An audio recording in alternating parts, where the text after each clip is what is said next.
Hello student. तो ये सबसे इम्पोर्टेंट क्वेश्चन है रोटेशन मोशन का, एनसीईआरटी इन टेक्स्ट 9.18।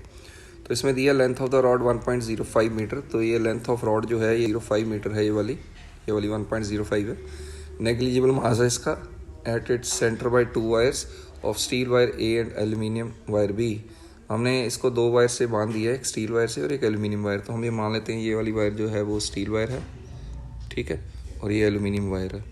चलो सर ठीक है, ये भी समझ में आ गया। तो उसके बाद the cross section area of wires A and B, इसका जो एरिया क्रॉस सेक्शन एरिया और इसका जो क्रॉस सेक्शन एरिया है वो 1 mm² और 2 mm² क्वेश्चन में गिवन है।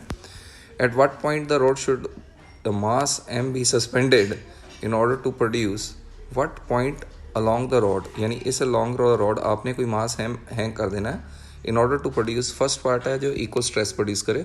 तो पहले आपको ये पता होना चाहिए अपने मास क्या है कैसे करना है। भाई किधर भी मास हैंग कर दिया, सपोज आपने यहाँ पर एक मास हैंग कर दिया, ठीक है, तो ये मास हैंग कर दिया। तो टोटल डिस्टेंस मैंने मान लिया ये x मान लिया, तो ये बाकी जो डिस्टेंस है 1.05 आपको मीटर गिवन है डिस्टेंस, यानी 1.05 माइनस x हो गया।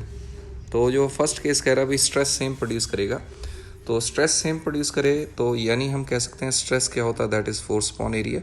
तो जब भी रोप की बात करते हैं फोर्स नहीं आता, टेंशन यूज़ करते हैं, टेंशन अपॉन एरिया।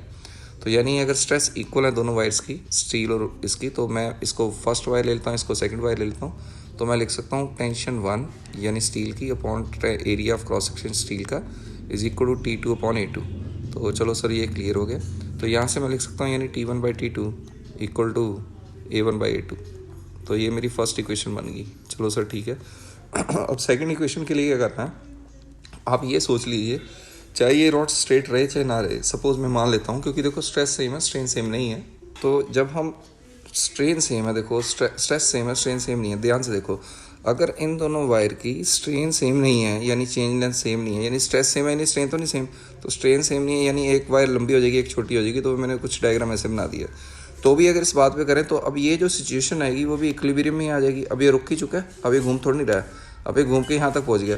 तब ये मैं कह सकता हूँ ये जो टेंशन है इस पॉइंट पे, ये जो पॉइंट इस पे ये वाले पॉइंट यानी T1/x है वो इसको इस तरफ रोटेट करना चाहता है यानी कि क्लॉकवाइज, और जो T2/1.05 माइनस x है वो इसको एंटी क्लॉक।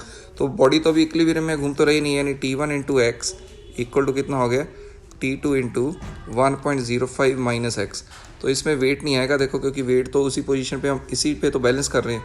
इसका तो परपेंडिकुलर डिस्टेंस इस पॉइंट से 0 है, यानी टेंशन इनटू ये वाला डिस्टेंस इसको यू घुमा रहा है और टेंशन इनटू 1.0 इसको यू घुमा रहा है। लेकिन अब ये घूम नहीं रही, इधर रुक गई है, यानी ये स्टिल है। यानी T1/T2 कितना आ गया हमारा, that is 1.05 minus x upon x। तो ये हमारी सेकेंड इक्वेशन बन गई। तो जो फर्स्ट इक्वेशन थी वो T1/T2 इक्वल टू A1/A2 यहाँ पर मैंने निकाली हुई है। तो हम इसको इक्वेट कर देंगे A1/A2 से। तो यानी this is equate to with the A1/A2। तो आपको एरिया की रेशो मालूम है, तो आपको x की वैल्यू निकालनी है तो आप अपने आप कैलकुलेट कर सकते हैं। तो अब जो सेकंड क्वेश्चन है तो ये अपने आप कीजिए, A1/A2 दिया आपको। सेकंड क्वेश्चन में आपको क्या दिया, अभी दोनों की सपोज मैंने मान लिया स्ट्रेन सेम है। तो स्ट्रेन सेम है तो ये पहली वायर है ये दूसरी वायर है, खींचने के बाद भी दोनों की चेंज इन लेंथ सेम होगी, क्योंकि क्या बराबर है, हमारी स्ट्रेन बराबर है। स्ट्रेन चेंज इन लेंथ कौन ओरिजिनल लेंथ होती है। तो ये हमने सपोज ये रॉड बना ली यहाँ पर, तो ये हमारी रॉड बन गई। तो यहाँ पर हमने कोई मास हैंग कर दिया। अब ये वो वाली पोजीशन नहीं है, ठीक है, जो पहली पोजीशन थी। तो ये वेट हैंग कर दिया mg। तो यहाँ पर ये मैंने अब y ले लिया, क्योंकि वो पहले x था। तो ये कितना हो गया 1.05 माइनस y। तो ये वाली पोजीशन है कि ये टेंशन T1 है ये टेंशन T2 है।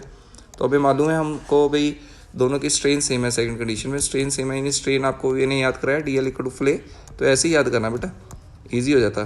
तो L को अब क्रॉस करेंगे तो यहाँ आ जाएगा, ये स्ट्रेन आ जाएगा, यानी F अपॉन AY इस वायर की F अपॉन AY दूसरी वायर की सेम है, क्योंकि स्ट्रेन सेम है। तो F कौन है, टेंशन अपॉन पहली वायर का एरिया A1 है, यंग्स मॉडुलस Y1 है, दूसरी वायर का टेंशन T2 है, एरिया A2 है और Y2 है, यंग्स मॉडुलस। यानी T1/T2 निकालेंगे तो हमारी पहली इक्वेशन आ गई, that is A1Y1 upon A2Y2। तो ये हमें मालूम ही होते हैं, A1Y1 और A2Y2 हमें गिवन होते हैं। तो ये हमने इसकी रेशो निकाल लेनी। दूसरा सेम इसी पॉइंट पर टॉर्क इक्वेट करेंगे। तो ये जो हमारी टॉर्क है ये इसको इस तरफ घुमाएगी, और ये वाली टेंशन टू ये 4 परपेंडिकुलर डिस्टेंस ये इसको इस तरफ घुमाएगा। तो यानी वही पुराना वाला काम, यानी T1/y इज इक्वल टू कितना T2/1.05 माइनस y। तो ये निकाल लेंगे तो ये आपकी T1/T2 आ जाएगा। T1/T2 आपका आ गया 1.05 माइनस वाई अपॉन वाई। अब इसको इससे इक्वेट कर देंगे क्योंकि ये एरिया ये दोनों इक्वेट कर देंगे और आपका वो लोकेशन आ जाएगी, यहाँ पर आपकी टेंशन सेम है। तो ये इंपॉर्टेंट क्वेश्चन है, बड़ा सिंपल था, इसको कर लीजिए। Okay, thank you.